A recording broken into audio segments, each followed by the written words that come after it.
For CNC production, robots can automatically handle finished parts and blanks between the machine and workpiece area.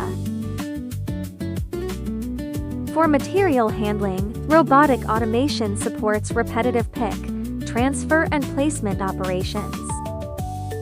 For welding applications, robots provide stable motion along programmed welding pads for different workpiece structures.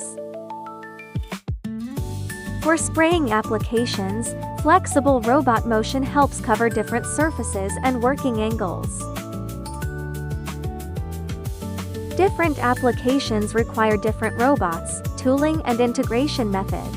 SZGH can configure robotic automation according to the workpiece, process, and factory layout. Contact SZGH to discuss your next robotic automation project.